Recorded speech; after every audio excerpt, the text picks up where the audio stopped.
भगवान श्री राम जी ने बताया, मृत्यु के बाद घर में माता पिता की तस्वीर लगानी चाहिए या नहीं। सुनिए ये कथा और हो जाए भवसागर से पार। दोस्तों, भगवान श्री राम जी कहते हैं कि माता पिता हमारे प्रथम देवता होते हैं। उनका प्रेम, त्याग और आशीर्वाद हमारे जीवन की सबसे बड़ी संपत्ति है। परंतु जब वे इस संसार से विदा ले लेते हैं तो लोग उनकी स्मृति में उनके चित्र अपने घर में लगाते हैं। ऐसे में ये प्रश्न उठता है कि क्या मृत्यु के पश्चात माता पिता की तस्वीर घर में लगानी चाहिए? क्या इसका कोई आध्यात्मिक प्रभाव होता है? आइए जानें भगवान श्री राम जी इस विषय में क्या कहते हैं। आज की इस अलौकिक कथा में भगवान श्री राम जी स्वयं एक भक्त को इस रहस्य से अवगत कराते हैं। ये प्राचीन समय की बात है। एक दिन देवर्षि नारद पृथ्वी भ्रमण पर निकले थे। तब उन्होंने देखा कि कुछ लोग किसी मृत व्यक्ति की चिता के पास खड़े होकर रो रहे हैं और मन ही मन दुखी हो रहे हैं। कुछ समय बाद उस मृत व्यक्ति के परिजनों ने उसका चित्र अपने घर में लगाया और उसके समक्ष बैठकर उसे स्मरण करने लगे। ये दृश्य देखकर देवर्षि नारद आश्चर्यचकित हो गए और सोचने लगे, जिस व्यक्ति की मृत्यु हो गई है उसके परिजन उसके चित्र को घर में क्यों लगा रहे हैं? वह अब इस संसार से मुक्त हो गया है, फिर उसके चित्र का घर में क्या प्रयोजन? क्या ऐसा करने से मृत व्यक्ति की कृपा प्राप्त होती है या इसका कोई और अर्थ है? देवर्षि नारद इस दृश्य को देखकर कुछ समझ नहीं पाए। अपने प्रश्नों के उत्तर पाने के लिए उन्होंने भगवान श्री हरि विष्णु जी के लोक वैकुंठ की ओर प्रस्थान किया। वहां पहुंचकर देवर्षि नारद ने भगवान श्री हरि विष्णु जी को प्रणाम किया। भगवान विष्णु जी ने देवर्षि नारद को देखकर समझ लिया कि आज वे किसी संदेह को लेकर पधारे हैं। तब भगवान विष्णु बोले, हे ब्रह्मनंदन देवर्षि नारद, आपका वैकुंठ लोक में स्वागत है। बताइए, आज किस उद्देश्य से आप यहाँ पधारे हैं? कौन सी चिंता आपको व्यथित कर रही है? निश्चय ही आज आप किसी शंका के समाधान हेतु यहाँ आए हैं। भगवान विष्णु जी की वाणी सुनकर देवर्षि नारद ने कहा, हे प्रभु, आज मैं आपसे ये जानने आया हूँ कि पृथ्वी पर जब किसी व्यक्ति की मृत्यु हो जाती है तो उसके परिजन उसका चित्र अपने घर में क्यों लगाते हैं? क्या ऐसा करना उचित है? ऐसा करने से परिजनों को क्या लाभ होता है? क्या मृत व्यक्ति का आशीर्वाद उन पर बना रहता है? देवर्षि नारद की बात सुनकर भगवान श्री हरि विष्णु जी बोले, हे देवर्षि नारद, आज आपने एक अत्यंत महत्वपूर्ण प्रश्न पूछा है। आपके इस प्रश्न के उत्तर में समस्त मानव जाति का कल्याण छिपा हुआ है। अतः हे नारद, मैं आपको इस प्रश्न का उत्तर एक अलौकिक कथा के माध्यम से देता हूँ। आप इस कथा को आरंभ से अंत तक ध्यानपूर्वक सुनिए, क्योंकि जो भी इस कथा को पूर्ण रूप से श्रवण करता है उस पर मेरी कृपा सदा बनी रहती है। देवर्षि नारद बोले, हे प्रभु, मैं आपको वचन देता हूँ कि जब तक आप ये कथा सुनाएंगे मैं उसे पूर्ण श्रद्धा और ध्यान से सुनूंगा। कृपया अब मुझे वह कथा सुनाइए। तब भगवान श्री हरि विष्णु जी कथा आरंभ करते हुए बोले, हे ब्रह्मनंदन देवर्षि नारद, ये कथा समस्त संसार का कल्याण करने वाली है। ये बहुत प्राचीन काल की बात है, जब भारत में रामदास नामक एक युवक रहता था। रामदास भगवान श्री कृष्ण का परम भक्त था। वह सदा सच्चे धर्म का पालन करता और अपने माता पिता की सेवा करता था। समय धीरे धीरे बीतता गया और वह अपने माता पिता के साथ एक सुखमय जीवन व्यतीत कर रहा था। रामदास की पत्नी का नाम साधना था। साधना भी एक चरित्रवान, धर्मनिष्ठ और पतिव्रता स्त्री थी। रामदास अत्यंत परिश्रमी था। वह दिन भर श्रद्धा से परिश्रम करता और जो कुछ कमाता उससे अपने परिवार का पालन पोषण करता। उसे अपने माता पिता से अत्यंत प्रेम था। फिर एक दिन अचानक उसके माता पिता का निधन हो गया। रामदास अत्यंत दुखी हो गया। माता पिता के अंतिम संस्कार के पश्चात उसने उनके बड़े चित्र घर के पूजा स्थल में स्थापित कर दिए और प्रतिदिन उनकी पूजा करने लगा। अब उसका जीवन माता पिता की पूजा करते हुए बीतने लगा। कुछ सप्ताह बाद उसके जीवन में अजीब घटनाएं घटने लगी। मानसिक अशांति बढ़ने लगी, घर में कलह होने लगी और वह सपनों में विचित्र दृश्य देखने लगा। अब उसका अपनी पत्नी साधना से प्रतिदिन झगड़ा होने लगा। रामदास का मन पूरी तरह से अशांत हो गया। एक दिन वो गंगा के तट पर बैठकर रोने लगा। वहाँ गंगा किनारे श्री कृष्ण का एक मंदिर था। वह श्रद्धा के साथ उस मंदिर में गया और भगवान श्री कृष्ण के सामने बैठकर प्रार्थना करने लगा। वह कहने लगा, हे श्री कृष्ण, हे मुरलीधर, मुझे मार्ग दिखाइए। मैं अपने माता पिता की पूजा करके उन्हें श्रद्धांजलि अर्पित कर रहा हूँ, फिर भी मेरे जीवन में इतना अशांति क्यों है। वह सच्चे हृदय से भगवान श्री कृष्ण से प्रार्थना कर रहा था। तभी वहाँ एक दिव्य प्रकाश प्रकट हुआ, चारों ओर दिव्य सुगंध फैल गई और भगवान श्री कृष्ण प्रकट हुए। उनकी आंखों में करुणा थी और स्वर अत्यंत शांत था। श्री कृष्ण को सामने देखकर रामदास स्तब्ध रह गया। उसे विश्वास नहीं हुआ कि स्वयं भगवान श्री कृष्ण उसे दर्शन दे रहे हैं। फिर कुछ साहस जुटाकर वह बोला, हे प्रभु, आज आपका दर्शन पाकर मेरा जीवन सफल हो गया। अब मेरे मन में कोई संशय नहीं रहा, किंतु मैं ये जानना चाहता हूँ कि मेरे जीवन में ये क्लेश क्यों आया, जबकि मैं तो अपने माता पिता की पूजा करता हूँ। भगवान श्री कृष्ण बोले, हे पुत्र रामदास, निसंदेह तुम्हारी भक्ति और प्रेम महान है। तुम्हारे हृदय में अपने माता पिता के लिए जो भाव है वे पूजनीय हैं। किंतु जो तुमने अज्ञानवश किया वह न केवल आत्मा को बांधता है बल्कि तुम्हारे जीवन में पीड़ा भी लाता है। जब कोई अपने प्रियजनों को खोता है, विशेषकर माता पिता को, तो उन्हें याद करना और सम्मान देना उचित है। किंतु कुछ नियम और मर्यादाएं हैं जिन्हें हर मनुष्य को जानना आवश्यक है।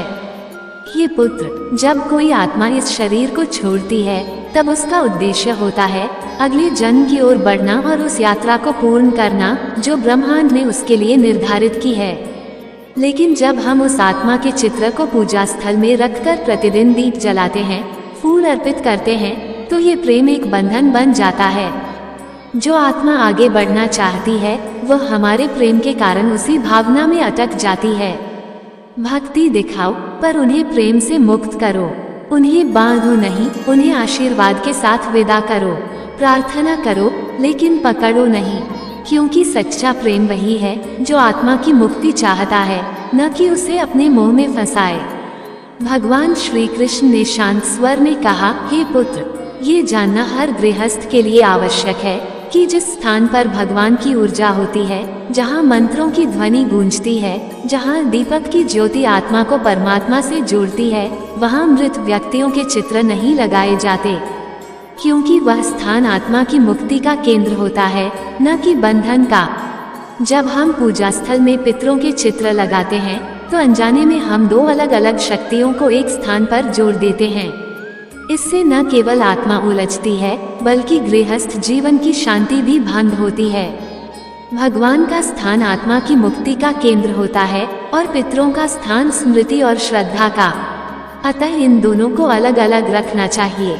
भगवान श्री कृष्ण आगे कहते हैं, यदि तुम अपने माता पिता का चित्र घर में रखना चाहते हो तो ध्यान रहे कि वह पूजा स्थल न हो। वह स्थान केवल स्मृति हो जहाँ दीपक या अगरबत्ती न जलाई जाए। वह श्रद्धांजलि हो, पूजा नहीं। पूजा वहाँ होती है जहाँ हम भगवान का आवाहन करते हैं और स्मरण वहाँ होता है जहाँ हम किसी को प्रेमपूर्वक याद करते हैं। ये पुत्र, प्रेम और पूजा के अंतर को समझो। जो आत्मा जा चुकी है उसे सम्मान दो, किंतु ईश्वर की पूजा और आत्मा की स्मृति का मार्ग एक जैसा न बनाओ। यही सच्चा धर्म है। जो संताप तुम्हारे मन में है वह स्वाभाविक है। माता पिता के निधन के बाद हर संतान उनके लिए कुछ करना चाहती है। पितरों की शांति के लिए श्राद्ध और तर्पण सर्वोत्तम उपाय हैं। इन वैदिक कर्मों के माध्यम से तुम न केवल उन्हें सम्मान देते हो बल्कि उन्हें अगली यात्रा के लिए आध्यात्मिक शक्ति भी प्रदान करते हो। यही सच्ची सेवा है। जो चला गया उसे मोह में मत बांधो, प्रेम से मुक्त करो। एक पुत्र का धर्म है पवित्रता। ये संसार माया है। आत्मा आती है, अनुभव करती है और फिर चली जाती है। पर जब तुम मोह में डूब जाते हो तब तुम न केवल अपने हृदय को बांधते हो बल्कि उस आत्मा की गति को भी रोक देते हो। मोह आत्मा को रोकता है, प्रेम उसे मुक्त करता है। जो भी पुण्य कार्य तुम उनके नाम पर करोगे, जैसे गरीबों की सेवा, भूखों को भोजन कराना, वृक्षारोपण करना, यही कर्म तुम्हारे जीवन में तुम्हारे माता पिता के आशीर्वाद के रूप में लौटेंगे। प्रेम को कर्म में बदलो, यही सच्ची श्रद्धांजलि होगी। भगवान श्री कृष्ण ने आशीर्वाद देते हुए कहा, हे पुत्र, तुम्हारे माता पिता ने तुम्हें बहुत प्रेम किया। उन्होंने अपना संपूर्ण जीवन तुम्हारे लिए अर्पित किया। अब समय आ गया है कि तुम्हारा प्रेम उन्हें बांधने का साधन नहीं, बल्कि उन्हें मुक्त करने का माध्यम बने। यदि तुम अपने घर में सुख और शांति चाहते हो, तो पहले उन आत्माओं को शांति दो जो अब इस लोक की नहीं रही। आस्था आवश्यक है, पर संयम के साथ। ज्ञान से अपने जीवन को सजग बनाओ, तभी तुम्हारा प्रेम सच्चा कहलाएगा।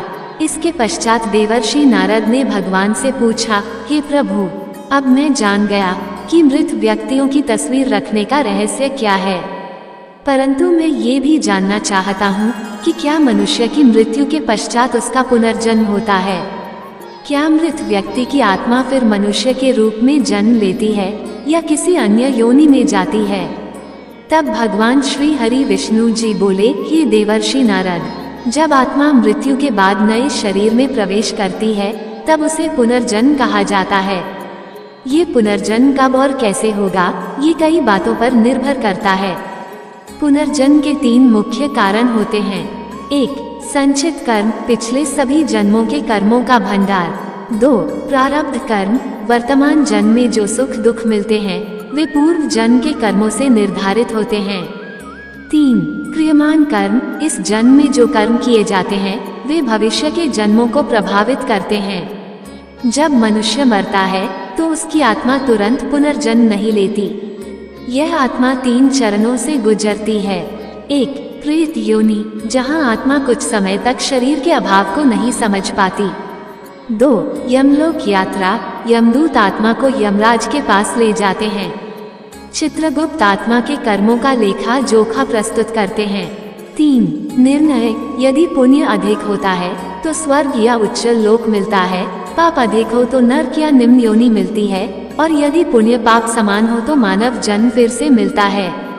गरुड़ पुराण के अनुसार आत्मा को पुनर्जन्म के लिए 16 प्रकार की योनियों से गुजरना पड़ता है, पशु, पक्षी, कीट, जलचर, मनुष्य आदि। जिसने हिंसा, छल और अधर्म किया हो वह निम्न योनि में जन्म लेता है।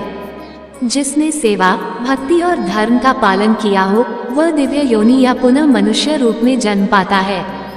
जीवन आत्मा की यात्रा है। ये यात्रा तब तक चलती है जब तक आत्मा परमात्मा में लीन होकर मोक्ष प्राप्त नहीं कर लेती। अतः पुनर्जन्म केवल शरीर बदलना नहीं, बल्कि आत्मा की सनातन यात्रा का दर्शन है। यदि कोई व्यक्ति बहुत अधिक पाप करता है तो वह अगले जन्म में पशु, कीट या राक्षस बनता है।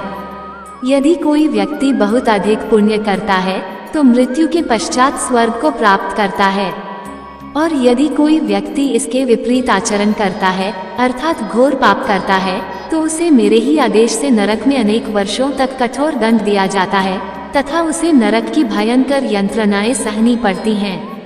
आगे भगवान श्रीहरि विष्णु जी कहते हैं, हे देवर्षि नारद, दूसरा कारण है मृत्यु के समय व्यक्ति की मानसिक अवस्था। इस विषय में तीनों लोकों के स्वामी भगवान शिव जी कहते हैं कि मृत्यु के समय जिस भाव में व्यक्ति होता है वही भाव उसके अगले जन्म को निर्धारित करता है।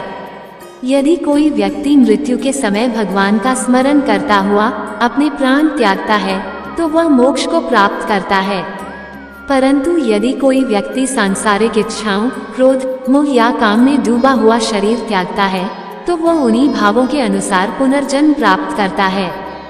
फिर भगवान श्री हरि विष्णु जी आगे कहते हैं, हे देवर्षि नारद, अब मुझे आशा है कि तुम्हारे सभी प्रश्नों के उत्तर तुम्हें प्राप्त हो गए हैं। देवर्षि नारद जी भगवान श्री हरि विष्णु जी से कहते हैं, हे प्रभु, आपके मुख से ये उत्तर पाकर मैं कृतार्थ हो गया। अब मैं इन दिव्य ज्ञान को तीनों लोकों में प्रचारित करूंगा। इसके पश्चात देवर्षि नारद जी ने भगवान श्री हरि विष्णु जी को प्रणाम किया और पुनः भ्रमण के लिए निकल पड़े। इस कथा से हमें ये शिक्षा मिलती है कि माता पिता की आत्मा को बांधना नहीं चाहिए, बल्कि उन्हें प्रेम पूर्वक मुक्त करना चाहिए। पूजा स्थल में केवल भगवान का ही चित्र होना चाहिए। यदि मृत व्यक्ति का चित्र लगाना हो तो उसे पूज्य न बनाएं, केवल स्मृति स्वरूप रखें। श्राद्ध, तर्पण और सेवा, इन्हीं के माध्यम से सच्ची श्रद्धांजलि दी जा सकती है। मृत आत्माओं को मोह से नहीं, समर्पण और प्रेम से विदा करना ही हमारा कर्तव्य है। यही सच्चे पुत्र का धर्म है। ये दिव्य शिक्षा हमें भगवान श्री राम जी देते हैं कि को बंधन मत बनने दो। जो इस संसार से जा चुका है उसे अपने आंसुओं से बांधो नहीं, अपितु अपने आशीर्वाद और शुभकामनाओं से मुक्त करो। क्योंकि आत्मा का अंतिम लक्ष्य भगवान की ओर यात्रा करना है और सच्चा प्रेम वही है जो आत्मा की उस यात्रा में बाधा नहीं बल्कि मार्गदर्शन बनता है। आशा है आपको ये कथा पसंद आई होगी। इसे अपने परिवार के सभी लोगों तक पहुंचाएं, जिससे सभी का कल्याण हो। जो भी इस कथा को प्रारंभ से अंत तक श्रद्धा और ध्यान से सुनेगा उसे भगवान श्री राम जी, भगवान श्री कृष्ण जी और भगवान श्री हरि विष्णु जी की विशेष कृपा अवश्य प्राप्त होगी। ईश्वर की कृपा सदा आप सब पर बनी रहे। आप सभी का हृदय से धन्यवाद। प्रेम से बोलिए जय श्री हरि विष्णु। ऐसे ही और भी रोचक और आध्यात्मिक वीडियो के लिए चैनल को सब्सक्राइब कर लें। दोस्तों, आपको ये कथा कैसी लगी कृपया कमेंट करके जरूर बताएं। वीडियो पसंद आया हो तो लाइक करें और अपने दोस्तों के साथ शेयर करें। कमेंट बॉक्स में जय श्री राम लिखना ना भूलें। फिर मिलते हैं एक और दिलचस्प वीडियो के साथ। धन्यवाद। जय श्री कृष्ण।